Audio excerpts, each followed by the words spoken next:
Alors, une petite introduction courte, vous avez une version longue aussi, vous aurez une autre vidéo sur l'échantillonnage. Donc là, on va prendre les appartements à Paris. Donc vous avez pratiquement 60 000 appartements dans la base de données. Et là, vous avez les surfaces. Donc, on revient en histogramme et on constate en fait que c'est pas du tout une loi normale. On a une loi qui est plutôt étalée à droite, donc un coefficient Skewness assez élevé. Donc c'est pas du tout symétrique.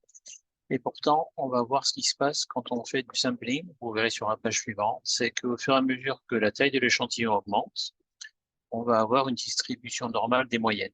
Donc l'idée, c'est de prendre 2, 3, 4, 5 surfaces au hasard et de regarder la distribution de la moyenne de 2, 3, 4, 5 surfaces prises au hasard, 25, 50, 100 et ainsi de suite.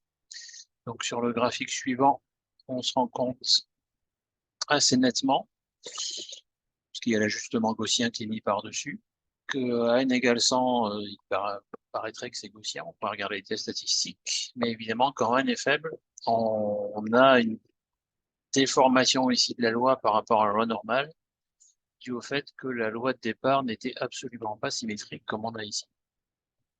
Donc pour le premier graphique, ce qui a été fait, c'est qu'on a pris deux tailles au hasard, deux tailles d'appartement, deux superficies, et on a fait ça 1000 fois ou 10 000 fois, après ça dépend des analyses.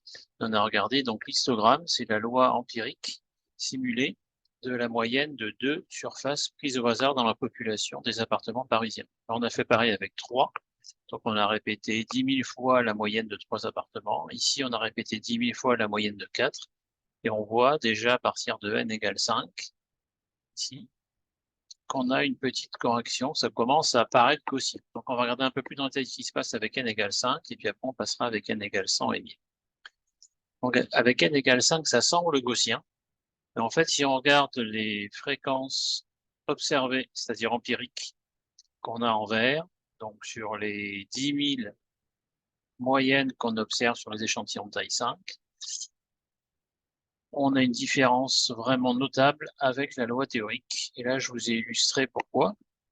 Je vais le reprendre un tout petit peu. Donc, qu'est-ce qu'on a fait? Je le reprends. On a pris 5 appartements au hasard, on a calculé la moyenne et on a fait ça 10 000 fois. Et voilà la loi que vous avez ici. En ajustant, en estimant la moyenne et l'écart type de ces valeurs, on est capable de représenter la loi de Gauss correspondante associée à cette moyenne et cet écart type. Et là, on voit que les probabilités observées théoriques sont vraiment différentes. Donc, si on zoome un petit peu ici, je voulais encadrer. Il manque des valeurs, en fait, en bas à gauche. C'est dû au fait qu'on a des valeurs extrêmes ici à droite, et on se décale aussi de ce côté-là, parce qu'il y a une masse de probabilité très forte pour des surfaces faibles à Paris.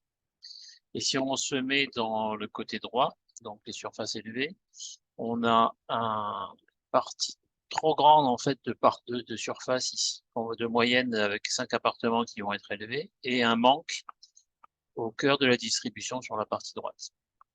Et en fait, ce phénomène va disparaître au fur et à mesure que n augmente.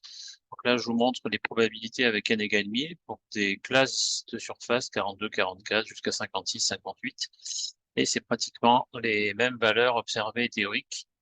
Donc, ce qui veut dire que la loi normale pourrait être considérée comme la loi de la moyenne de 100 appartements, même si la loi de départ de la population n'est pas du tout gaussienne.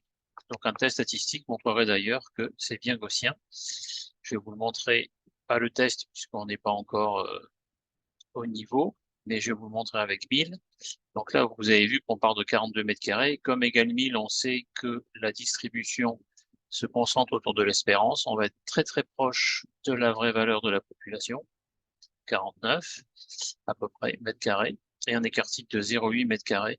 Et donc, si vous comparez, c'est pratiquement gaussien. Le test, évidemment, validerait l'hypothèse de normalité. En tout cas, la rejetterait pas très largement. Et là, voilà l'histogramme. Donc, les fluctuations que vous avez sont bien dues des fluctuations d'échantillonnage, puisque j'ai pas pris euh, une infinité d'échantillons de taille 1000 avec la moyenne, mais évidemment, j'en ai pris un nombre fini. Donc, on n'a pas la loi théorique qu'on devrait observer normalement. Donc, voilà pour cette petite présentation. Donc, quand vous tirez au hasard dans une population, même si elle n'est pas gaussienne, quand n est grand, la moyenne sera une loi normale, et vous allez avoir une concentration des valeurs autour de l'espérance. Donc là, les valeurs, vous le voyez sur le graphique, ont tendance à se concentrer. Ici, on était entre 10 et 120 mètres carrés. Sur celui-ci, on est plutôt entre 40 et 56. Sur celui-là, on est entre 46 et 52. Très bien. Bon, je vous laisse, si dans le moment vous voulez regarder la vidéo beaucoup plus complète pour expliquer comment fonctionne l'échantillonnage, je vous envoie sur la version longue. Bonne continuation.